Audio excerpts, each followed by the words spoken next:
Tapi tetap harus ada yang diajarin kan? Iya, Kalau benar. enggak ngapain dong anak saya di sekolah? Iya benar. Kekuatan meniru ini sangat dahsyat dan hanya sampai usia 7 tahun. Burung-burung di langit, ikan-ikan di air, anak-anak di dalam rumah. Mari ke rumah.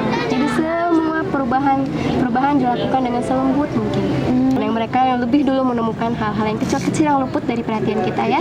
Karena kita sudah dewasa, merasa sudah banyak tahu, merasa sudah paling benar dunia ini. Tahu semua isinya.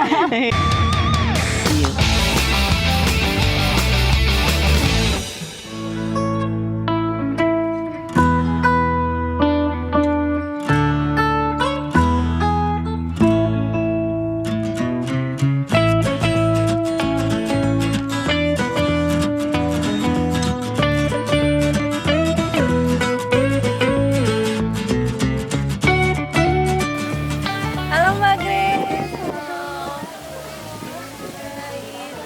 Halo Tribuners, kalau kita ngomongin tentang pendidikan, pasti nggak jauh-jauh dengan pendidikan usia dini, di mana waktu masih usia dini pun kita masih memerlukan pendidikan, apalagi tentang imajinasi dan juga kreativitas serta untuk mencintai alam. Dan Tribuners, di Denia Buen ini banyak banget hal-hal yang pendidikan tentang usia dini yang mencintai alam dan juga kreativitas dari anak-anak usia dini. Dan di sini Ami sudah bersama dengan Ibu Kepala Sekolah Denia Buen sendiri, Bu Grace. Halo Bu Grace. Halo, selamat siang. Gimana kabarnya hari ini Bu Grace? Baik. Kabar baik. Aduh, puji Tuhan ya, kabar baik. Oke, jadi Ami mau nanya-nanya sedikit nih tentang Denia Buen, boleh dong ya? Ya, penasaran banget. Oke, apa sih itu Denia Buen? Artinya apa nih, Bu Grace? Denia Buen itu kami ambil dari bahasa Passer. Bahasa Passer. Yang Wow. artinya dunia baik. Dunia baik. Dunia baik. Jadi kalau misalkan digabung, Denia Buen itu adalah dunia yang baik untuk anak-anak. Wah, luar biasa. Oke.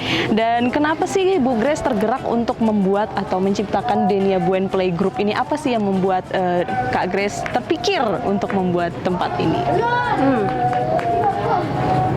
Jadi awalnya saya itu berprofesi sebagai ilustrator buku cerita anak. Wow, oke. Dari sana saya banyak mendapatkan naskah-naskah yang isinya dunia anak itu begini dan begitu dan begini dan begitu. Kemudian saya juga melakukan beberapa riset di lapangan ya. Saya sempat jadi sukarelawan di beberapa sekolah-sekolah juga. Tapi kok tidak seperti itu ya. Selain begini begitu, ada juga yang begana begono begitu ternyata begitu. dunia anak-anak itu. Setelah dari situ, saya kemudian mencoba-coba mendalami tentang pendidikan anak. Dari situ saya bertemu dengan pendidikan Waldorf. Waldorf. Waldorf. Jadi Denia Buen itu terinspirasi dari Waldorf itu. Penasaran nih, apa sih Waldorf inspired itu? Nah, iya. Pendidikan Waldorf sendiri sebenarnya sudah nggak asing lagi di dunia. Ini umurnya sudah 100 tahun Wow. pendidikannya. Tapi di Indonesia sekolahnya baru ada di Bandung, namanya Jagat Alif dan Arunika. Jagat Alif dan Di Arunika. Jogja namanya Pulila, di Bali namanya Madu, lalu yang di sini Balikpapan yang pertama namanya Denia Buen. Denia Buen, oke. Dan Waldorf itu apa, Bu Grace? Waldorf ini bisa dibilang satu pedagogi pendidikan yang dicetuskan oleh Rudolf Steiner, Rudolf Steiner. seorang Austria yang juga filsuf, profesor, petani, Wah, seniman dan lain-lain. semua diborong ya? Iya, multi talenta ya. Iya. Tapi salah satu karyanya itu kalau di bidang pertanian namanya biodynamic farming, itu cikal muasal bahasa asalnya Oke. si pertanian organik sebetulnya. Nah, lalu di bidang kesehatan ada namanya anthroposophic medicine. Nah, di bidang pendidikan namanya Waldorf. Waldorf. Sejarah sejarahnya Waldorf sendiri sebenarnya panjang. Kalau mau dijelaskan itu juga jadi panjang. Tapi banyak kok ceritanya di mana-mana, mungkin nanti bisa riset sendiri. Riset sih. Kalau sejarah sekolahnya, kenapa kita mengambil pendidikan Waldorf? Saya bilang tadi, di perjalanan hidup saya bertemu dengan pendidikan Waldorf. Nah, kemudian dari sana, setelah kita mempelajari semakin dalam, buat saya sendiri ini adalah pendidikan yang paling manusiawi. Karena dia memandang bahwa suatu pendidikan itu tidak hanya lulus soal akal, tapi juga hatinya, Benar. tapi juga tangannya. Ada rasa di sini, ada karsa di tangan, dan ada akal. Wow. Jadi suatu pendidikan itu harus melingkupi ketiga aspek tersebut. Dan yang dididik apa soalnya? Didik itu manusia, bukan robot. Di situ saya mulai tertarik. Untuk membuat Waldorf Inspire nih, untuk mengambil pembelajaran dari Waldorf itu sendiri. Wow, luar biasa. Jadi kalau dibilang semuanya serba kebetulan. Jadi saya nggak bisa sendiri mendirikan sekolah ini. Benar. Kebetulan saya mempelajari ilmunya. Kemudian kebetulan ada yang bilang, oh di rumah saya saja. Dan kebetulan pula ada yang bilang, saya mau jadi gurunya. Tiba-tiba tahu-tahu jadi sekolahnya. Jadi sekolahnya. Jadilah akhirnya Denia Buen ini ya, langsung jadi dengan Nggak langsung juga. Iya. Ada proses juga, tapi dibantu dengan tangan-tangan yang lain ya, tangan-tangan luar biasa yang mau membantu mewujudkan tempat ini. Benar banget. Apa sih yang membuat Denia Buen ini spesial dibanding ya mungkin playgroup yang ada di Balikpapan khususnya atau Kalimantan Timur ini? Kalau dibilang spesial ya, mungkin buat saya, buat orang belum tentu. Benar. Tapi ya berbeda ya. Jadi apa yang membuat berbeda? Nah, kalau ditanya di sekolah Denia Buen, anak-anak belajar apa? Nah, itu kami harus jujur jawab, di sekolah tidak belajar baca tulis hitung. Wow. Kemudian muncul pertanyaan berikutnya. Kalau tidak belajar baca tulis hitung, lalu belajar apa? Ngapain dong? Makanya saya kembalikan lagi pertanyaan itu ke orang tuanya. Inginnya anaknya belajar apa? Karena hanya 7 tahun hidupnya, di awal ya, pertama 7 tahun ini, kenapa tidak kita isi dengan pengalaman-pengalaman bermain, memori-memori indah, kegiatan-kegiatan menyenangkan yang memang dia butuhkan untuk tahapan usia itu. Kalau dia sudah baca, tulis, hitung, nanti mau sampai usia SD, SMP, SMA, kuliah, S1, S2, S3, dan seterusnya, bukannya akan belajar juga. Hanya 7 tahun pertama, singkat sekali dibandingkan sekolah-sekolah yang tadi. Iya benar. Itu satu. Tapi tetap harus sudah diajarin kan? Iya, Kalau benar. enggak, ngapain dong anak saya di sekolah? Iya benar. Namanya bukan sekolah. Namanya kalau bukan nggak sekolah diajarin. kalau nggak ada pelajarannya gitu Betul. ya. Jadi apa yang diajarin sebetulnya? Nah, willing. Willing. Oh, The will. 7 tahun pertama adalah tahap pertumbuhan willing. Kehendak yang memang asalnya dari dalam diri si anak. Ketika dia tahu, dia memutuskan bahwa oh hari ini aku akan bermain pasir. Maka dia sudah tahu hari ini aku akan menggunakan waktuku untuk bermain pasir. Kemudian esok harinya dia berpikir aku akan bermain boneka di dalam. Dan aku akan melakukan ini, kemudian aku melakukan itu. Kemudian aku bosan. Apa yang aku lakukan kalau aku bosan? Pertama yang kita ajarkan di sini adalah bagaimana anak bisa menumbuhkan willingnya. Dan kedua, bagaimana anak mengatasi rasa bosan. Karena itu kan sebenarnya problemnya anak-anak sekarang. Bener, gampang bosan. Gampang bosan. Bagaimana kalau anak-anak bosan? Silahkan lihat ibu guru sedang apa. Ibu guru akan selalu berupaya, namanya juga manusia ya, akan selalu berupaya untuk melakukan kegiatan yang memang layak dan pantas ditiru. Entah itu berkebun, entah itu memasak, menyiapkan makanan, entah itu sekedar mengelap meja, sekedar merapikan mainan atau membuat mainan. Semua akan menjadi kegiatan yang kita tidak tahu mata-mata kecil mana yang sedang melihat. Benar. Apa yang kita ucapkan, apa yang kita reaksi berikan kepada mereka, semua akan diserap, semua akan diterima. Itu yang terlihat dan terdengar, belum yang kita pikirkan di dalam kepala dan di dalam hati. Benar. Nah, itu juga anak-anak usia itu, aduh, sangat sensitif sekali kondisi. Iya. Kita bisa bilang ketika mereka melihat siput dengan sangat bersemangat, ibu guru ada siput ini loh. Terus kita bilang, dia lucu. Iya, iya benar ya. Lucu. Iya, memang lucu. Bagi anak seumuran itu, Iya. siput itu lucu. Lucu. Ketika anak melihat cacing, maka kenapa ketika kita bilang jangan. Iya. Benar banget, benar banget. Ya, bagaimana anak belajar mencintai alam? Kalau kita sendiri takut bertemu dengan alam. Benar banget, benar. Jadi ibu guru tugasnya apa di sekolah? Ya itu tadi, ya tukang kebun, ya tukang masak, ya tukang bersih-bersih, ya tukang. Pokoknya ibu guru ini, ya semua pekerjaan rumah tangga adalah pekerjaan yang bermanfaat, pekerjaan yang bermakna, dan pasti layak untuk ditiru anak. Benar. Dari situlah mereka mendapatkan inspirasi untuk bermain ketika bosan. Aduh, udah capek main boneka, nyari ngapain lagi ya? Ternyata mereka curi-curi dengar bu guru sedang memasak sup bening. Tiba-tiba besok pagi muncullah permainan membuat sup bening. Oh, mereka meniru apa yang mereka lihat. Makanya ya. itulah yang kita maksud dengan dunia yang baik. Dunia yang baik, benar banget. Makanya ketika ibu guru datang ke sekolah, semua yang dari rumah harap ditinggalkan di depan pintu. Beban-beban, perasaan, emosi, lupakan dulu. Kita sambut anak-anak dengan hati terbuka, pikiran terbuka, dan penuh cinta. Wah. Karena hanya itu yang mereka butuhkan kan? Benar-benar. Setelah itu, kita pun bisa mendampingi mereka dengan penuh kesadaran. Berkegiatan dengan penuh kesadaran. Karena kalau kita cuma scrolling di HP, tidak ada yang nyangkut kan? Nyangkut, Itu kegiatan yang mindless. Ya. Jadi ketika kita menjahit, kalau tidak fokus ya tertusuk jarum. Iya, benar. Makanya harus sadar. Harus sadar saat kita sedang menjahit, ya benar. Jadi itu yang dipelajari anak-anak di sekolah. Satu, bagaimana willing tadi mereka bisa merasakannya, tumbuh sendiri, memilih permainan sendiri, memilih untuk tidak ikut bermain, muncul sendiri idenya dan memilih untuk stop bermain. Semua berasal dari diri sendiri. Tanpa kita beri ide, tanpa kita temani, tanpa kita ikut-ikutan, atur-atur begini begitu, karena cara bermain kita dengan anak-anak sudah beda.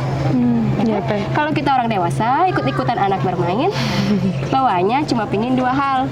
Satu, mengoreksi, dua, menasehati. Iya, benar. Jadi mainnya nggak asik lagi. Nggak asik lagi jadinya untuk bagi anak-anak, benar ya. Jadi itulah kira-kira hubungannya antara guru dan anak di sekolah. Anak adalah makhluk yang sangat merdeka di sekolah. Benar. Guru-guru adalah sosok yang layak ditiru dan sebagai pemberi boundaries. Ketiga yang mereka harus belajar adalah boundaries. Seperti kayak di sekolah hanya ada satu aturan. Semua ada waktunya dan semua ada tempatnya. Ketika mengambil satu barang, kemudian rumahnya di mana kembalikannya. Kalau ingin berlari-lari dan berteriak-teriak, silahkan di kebun. Kalau di dalam rumah, suaranya pelan-pelan dan berjalan. Dari situ mereka akan belajar bahwa itulah namanya aturan. Dan tidak melulu dengan lisan. Karena anak paling pandai meniru. Benar. Kalau di dalam juga gurunya lari-lari, bubar. Bubar juga aturannya. Kalau Iya, kita benar. bilang anak-anak suara pelan-pelan, tapi kita bilang sambil teriak-teriak. Oh iya, benar Buat juga. apa juga? Iya, benar-benar meniru ya, bukan cuma lisan. Kekuatan meniru ini sangat dahsyat. Dan hanya sampai usia 7 tahun. Sampai usia 7 tahun. Istilahnya golden age-nya. Setelah itu manusia tetap bisa meniru, Benar, tapi benar. sudah pakai mikir menirunya. Iya, anak-anak kan melihat apa yang dia lihat terus ditiru ke Ya, kehidupannya. hanya benar. karena kok kelihatannya asik ya, aku mau juga. Iya. Tanpa dia pikirkan lebih dalam. Resikonya, Sebenarnya gitu. ibu guru ini masak itu buat kalian makan, biar makan sehat. Bener. Tidak kesana mikirnya. Kok kayaknya bunyinya asik ya? Iya, bener. Cetak-cetak. Bu, kemudian mereka akan datang cekik. Bu guru lagi apa? Lagi potong bawang. Aku mau coba. Boleh silakan. Aku mau. Aku mau. Penting sekali. Iya, kemauan itu penting banget untuk anak-anak anak-anak ya, apalagi untuk mengasah pemikirannya mereka juga kan ya. Kayak semacam mereka meniru ini ternyata ada resikonya. Oh berarti nanti ke depannya kalau mau melakukan ini bakal harus ada kayak gini gitu-gitu. Pelajaran terbaik Iya. adalah pengalaman. Iya, pelajaran terbaik apa pengalaman. Apalagi di umur-umur rentan yang masih awal banget sekarang ini ya. Oke. Kalau kayak gitu berarti kita masuk ke kegiatannya di tempat ini, kegiatannya apa nih yang mungkin kegiatan sehari-harinya gitu, yang rutinnya dilakukan tiap hari. Nah, ini juga mungkin yang menjadikan sekolahnya beda dari Oke. sekolah lain. Karena kita tidak ada tema-tema tertentu, kecuali perayaan-perayaan, perayaan tahunan, hari besar keagamaan. Benar, Itu benar. hal yang memang jadi bagian dari akar kebudayaan kita. Benar. Gimana kita bertumbuh. Nah, kegiatannya apa sehari-hari? Karena sekolahnya hanya 3 hari ya, Senin, Rabu, dan Jumat. Nah, ini namanya ritme mingguan. Ritme mingguan. Nah, sebelum ritme mingguan ada namanya ritme harian. Ritme harian itu kalau pagi-pagi anak datang ke sekolah, kemudian mereka akan menghabiskan waktu lebih dari 1 jam di luar. Selalu seperti itu setiap hari. Kalau hujan, kadang-kadang mereka main hujan. Kalau tidak mau main hujan, ya dipaksa di dalam.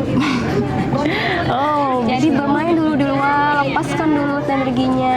Ibaratnya kita bernafas, di tengah perjalanan entah apa yang terjadi, di jalan di mobil badan sudah dipaksa duduk diam, energi sudah terkumpul. Belum kalau bangunnya telat, belum sarapan, udah gitu di rumah klasik mobil buru-buru. Ada satu energi yang butuh dikeluarkan. Iya, benar-benar. Begitu sampai ke sekolah, lari-lari. 1 jam paling tidak. Kalau cuacanya lagi mendung-mendung, bisa sampai 1,5 jam. Wow, lebih semangat ya. Lebih semangat, nggak mau masuk-masuk. Iya benar. Setelah itu, seperti kita bernafas tadi sudah breathe out, nggak mungkin breathe out terus. Benar. Kemudian kita breathe in. Lalu guru-guru akan menyanyikan satu lagu untuk memanggil anak-anak. Jadi kita tidak panggil, ayo anak-anak waktunya masuk. Jadi kita pakai lagu. Biasanya saya pakai recorder seperti tadi. Satu nyanyian, ini artinya kita berkumpul. Kemudian kita membentuk lingkaran, tandanya ini transisi dari kegiatan di luar, kita akan segera masuk ke dalam. Karena anak-anak nggak bisa kita kasih, mereka sedang bermain sesuatu, kemudian kita stop, masuk ke dalam. Wah, tantrum dulu biasanya. Iya, biasanya tantrum dulu, marah dulu. Seperti matahari terbenam berganti pagi, pasti dia akan ada transisinya. Langitnya lama-lama gelap, baru gelap, kemudian perlahan-lahan juga jadi terang lagi. Itulah gunanya waktu transisi. Jadi dari breathe in ke breathe out harus ada transisi. Itu kita lakukan dengan cerita first kalau bilangnya, first dan lagu. Kalau mau masuk kita ada circle time yang membuat lingkaran, kemudian anak-anak fokus mengikuti ibu guru, gerakan mulai dari ujung kepala sampai ke ujung kaki dengan lagu, dengan cerita. Nah, mungkin buat orang dewasa gerakannya gampang, tapi buat anak-anak yang belum tahu mana sebelah kanan, mana yang sebelah kiri, mana yang kepala, mana yang kaki, masih harus mikir juga ya. Jadi di situ belajar. Benar. Kemudian setelah anak-anak sudah bisa tune in ke dalam lingkaran, baru kita masuk ke dalam. Ada pakai verse-nya mungkin berbeda-beda. Burung-burung di langit, ikan-ikan di air, anak-anak di dalam rumah. Mari ke rumah. Jadi semua perubahan dilakukan dengan selembut mungkin. Setelah di dalam, cuci tangan. Setelah cuci tangan, ibu guru akan menyiapkan makanan untuk hari itu. Kemudian anak-anak bermain di dalam. Sepertinya kalau kita ke rumah nenek sedang memasak, terus anak-anaknya main sendiri. Iya, main sendiri. Ada yang menjahit, ada ibu guru yang sedang bersih-bersih. Silahkan siapa yang mau ditiru. Ya, benar. Kalau tidak mau meniru, bisa main sendiri. Benar. Kalau sudah selesai main, nanti kita panggil lagi untuk makan. Breathe out tadi kan main, breathe out lagi, breathe in lagi di meja makan. Harus duduk tenang, tidak bisa lari-lari lagi. Iya, harus makan duduk. sebelum makan berdoa dulu. Iya, benar. First-nya lagi, blessings on the blossoms, blessings on the fruits, blessings on the lips and stem, blessings on the roots. Setelah itu anak-anak Sebelumnya menyiapkan makan, biasanya Bu Guru akan ada satu yang menyiapkan sapu tangan, kemudian piringnya, kemudian sendoknya. Kadang-kadang ada anak membantu. Kadang-kadang Ibu Guru tidak perlu memanggil lagi, tapi teman-teman sudah ada yang memanggil. Waktunya makan, waktunya makan. Waktunya makan. Karena setelah makan ada dongeng, seperti dongeng boneka. Iya, boneka tadi. Dongeng boneka. Setelah selesai dongeng artinya pulang. Setelah dongeng artinya sudah selesai untuk kegiatan hari ini gitu Dongeng ya. adalah Oke. kegiatan. Itu ritme harian. Oh, ritme harian. mingguan. Senin itu hari berkebun dan melukis cat air. Rabu itu hari baking roti. Oh, ada baking rotinya juga. Wow. Jadi kita ada satu relawan khusus yang datang hanya untuk baking roti. Oh, anak-anak juga diajak untuk nge-baking roti di situ, belajar. Mereka Wow. tidak dipaksa. Ada yang cuma melihat, ada yang cuma datang mengambil coklat, pergi lagi. Iya, benar. Ada yang datang dari awal sampai akhir. Wow. Apa juga? Hari Jumat itu hari kita nature walk. Jadi kita berkeliling-keliling alam di sekitar sini. Masih ada yang di sebelah sana ada gunung-gunung berbatu. wow. Grand Canyon. Grand Canyon ya, Grand Canyon lokal. Benar, Grand Canyon lokal. Batu-batu coklat-coklat, mendaki bukit. Dan di atas bukit berpasir. Kalau udah sampai ke atas sana biasanya 1 jam lebih harus dibujuk-bujuk pakai makanan pulang. Ibu guru masak bihun, ayo kita pulang. Harus dibujuk dulu ya untuk makan. Ke arah sana ada sungai kecil. Diajak main juga ke Nah, sini. airnya jernih ke bawah. Kita saling pasir-pasir dari atas sana. Jadi air jernih tuh anak-anak bisa turun. Wow, main air juga. Di sebelah sana bukit yang lain lagi. Sisa-sisa alam di tengah-tengah kota besar ya dengan segala pembangunannya. Itulah yang kita syukuri. Ya, benar-benar menyukuri dengan alam juga untuk belajar juga untuk mencintai alam juga ya di usia dini ini.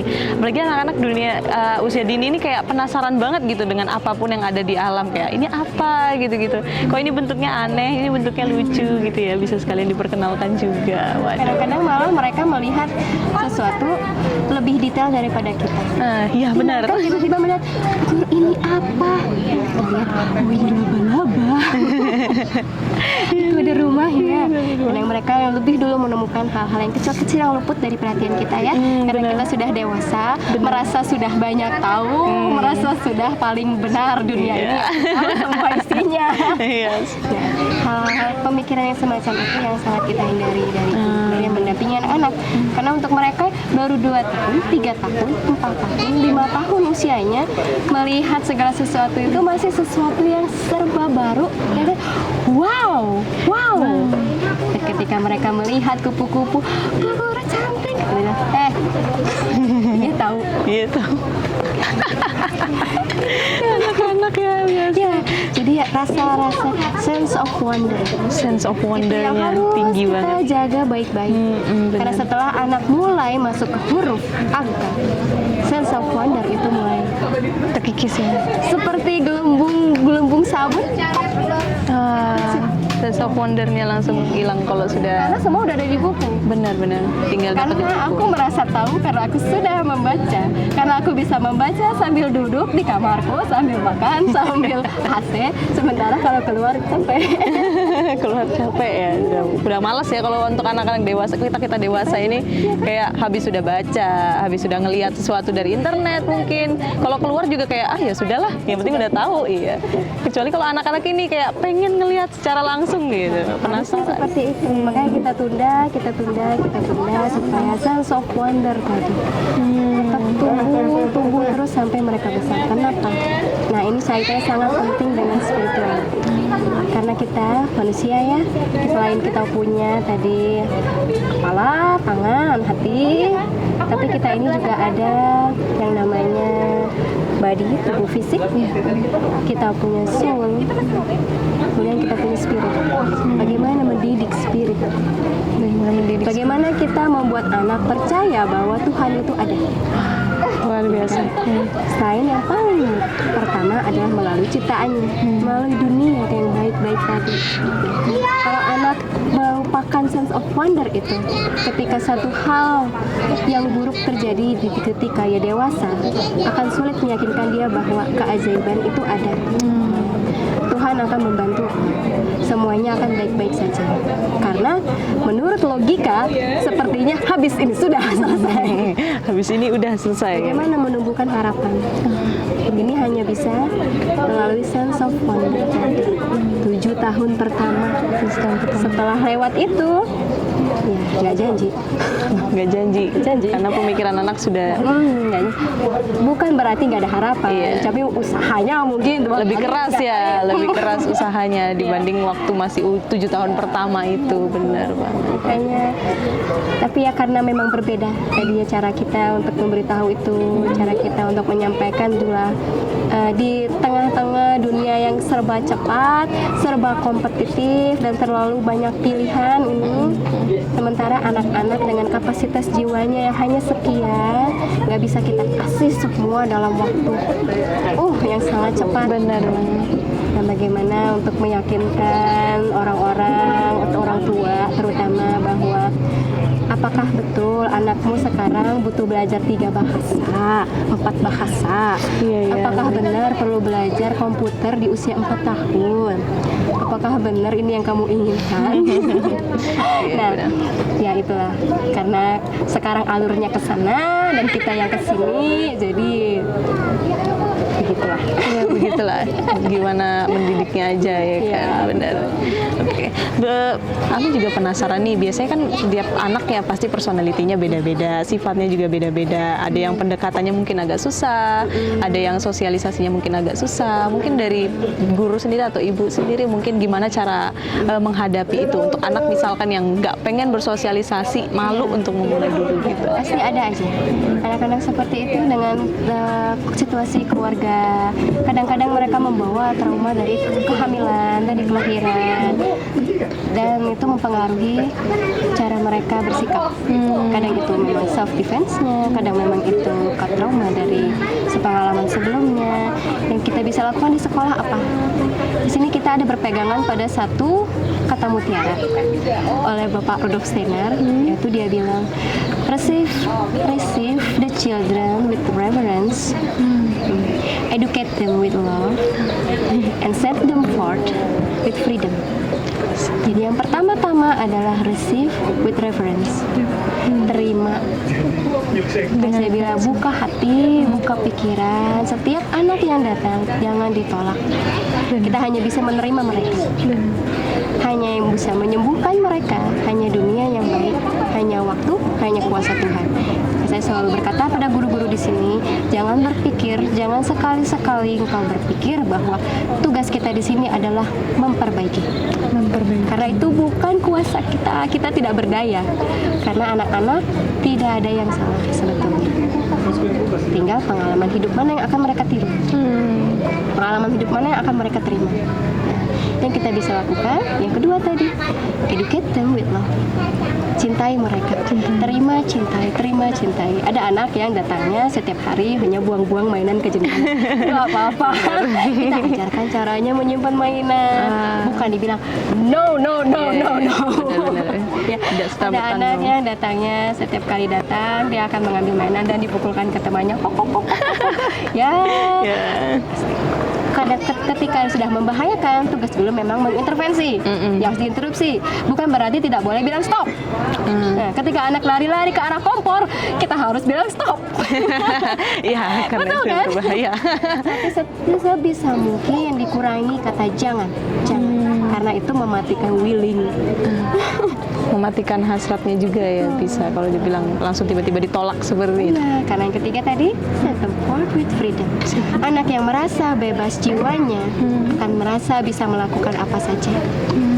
Benar banget ya, seperti itu. Set them with freedom, set them forward with freedom, luar biasa.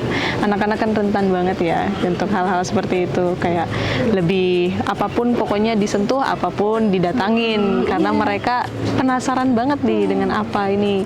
Kadang juga yang nggak pengen bersosialisasi atau malu untuk bersosialisasi, malu memulai, mungkin bisa peran guru dari situ juga, mungkin bisa juga. Betul, peran guru adalah kayak seperti saya bilang tadi, kita nggak bisa memaksakan suatu hubungan. Ya, we cannot force any kind of relationship gitu. Ketika anak memutuskan dia belum mau berteman, maka kita harus bisa menunggu sampai dia siap membuka diri untuk berteman. Kita kita tidak bisa mengajarkan, menasehati anak-anak yang lain untuk itu loh teman baru, cobalah diajak main. Benar-benar. Gitu. Kita nggak bisa bilang itu. Tapi kita bisa berupaya lewat dongeng. Jadi kita akan ketika ada satu situasi terjadi, seperti contohnya waktu itu ada anak yang tidak bisa stop. Ketika dia mulai menghambur-hambur barang, ketika dia mulai memukul-mukul temannya, dia tidak bisa mendengar kata stop. Maka kita membuat cerita tentang dongeng Timun Mas. Di mana Timun Mas mau diambil raksasa, yang dia bilang stop. Saya tidak mau. Kemudian raksasa mengejar lagi. Timun Mas bilang stop, saya tidak mau. Dan itu dilakukan dengan gerakan waktu circle time, dengan nyanyian, di mana anak-anak semua mengikuti, untungnya mau mengikuti. Ya. Dan setelah itu pelan-pelan, kadang-kadang justru bukan temannya tadi yang tidak bisa di stop yang mendapat inspirasi dari cerita demikian, tapi teman-teman yang lain. Dan mereka tahu ketika anak ini mulai seperti itu, mereka akan bilang stop. Lalu kita yang berundang. Ketika anaknya tidak mau stop, mereka lari. Bener banget, mereka lari. Begitu ajaib ternyata dongeng tanpa nasihat yang eksplisit. Iya, terlalu nasihat yang terlalu ekstrim juga kadang yang harus berteriak stop gitu, jangan, tidak boleh. Itu malah mematikan hasrat mereka ya. Jadi malah takut untuk maju ke depan dia jadinya, bukan sih ya. Kalau misalkan kita sudah dilarang, apalagi dilarang dengan kata marahan, kata makian kayak aku takut nanti dimarahin gitu kan, biasa ada anak yang seperti itu. Bukan berarti ibu guru di sekolah juga nggak pernah marah ya. Namanya manusia, mungkin sekali-kali kita juga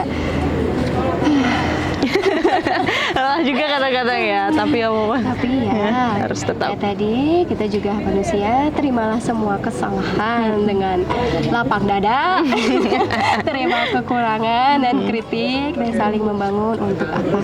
Yang penting visi misi kita hanya satu tadi, dan terbaik untuk anak-anak kita. Oke, itu Ami juga mau nanya nih, yang pertanyaan kan katanya hari ini ada acara nih, acara apa sih ini? Ya, jadi kita sekarang bekerja sama dengan komunitas dari hulu. Oh wow. Idenya sebenarnya dari hulu.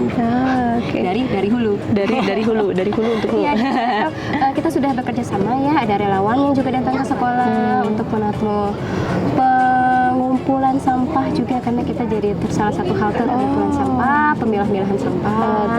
Dan juga relawan untuk membantu kegiatan lain di sekolah. Kemudian mereka punya ide untuk membuat pasar minim sampah dengan tenan-tenan yang menjual produk-produk organik dan makanan-makanan sehat dan lain-lainnya. Yang kita bisa bantu adalah lapangannya, tempatnya ya. Jadi hari ini alhamdulillah awan hujan datang dan pergi, sore matahari datang dan pergi, tapi acara tetap berlangsung, juga tetap bermain karena masih dalam rangka perayaan 17 Agustus. Benar, perayaan kemerdekaan yang memang harus dirayakan dengan gembira. Itulah kurang lebihnya. Ada dongeng juga. Oh, bakal ada dongeng juga nanti ya. Saya dongeng satu kali, nanti sore dongeng. Ada dongeng juga. Wow. Dan acaranya terus berlanjut sampai malam. Wow. Nanti ada pembacaan puisi dan nyanyi. Musikalisasi puisi banyak banget ya yang bisa dikerjakan di sini ya untuk anak-anak. Semoga untuk lancar nanti acaranya sampai selesai ya Bu Grace ya. Aduh, terima kasih banyak loh sudah memberikan informasi tempat yang luar biasa ini, tempat baru loh ini bagi Ami, benar-benar kayak jarang banget tempat yang mengerti anak banget nih, tempat playgroup yang benar-benar mengerti bagaimana sifat anak, bagaimana cara responsif dari anak itu sendiri, luar biasa. Tercerahkan dari dengan adanya Bu Grace di sini. Aduh, terima kasih banyak Bu Grace atas waktunya. Terima kasih. Selamat bermain. Selamat bermain. Oke, Tribuners, dengan ini kita belajar banyak ya bahwa anak-anak itu memiliki sense of wonder yang sangat tinggi, di mana hal itu adalah hal yang paling penting untuk anak-anak di usia 1 hingga 7 tahun, usia-usia kritis nih pastinya. Dan di tempat ini menyediakan hal dan banyak hal untuk mencintai alam, untuk tetap berimajinasi, untuk tentang kreativitas. Oke, Tribuners, terima kasih sudah menonton kami di sini dan kita ketemu di talk show selanjutnya. Bye-bye. Dadah.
lupa like, subscribe, dan share ya.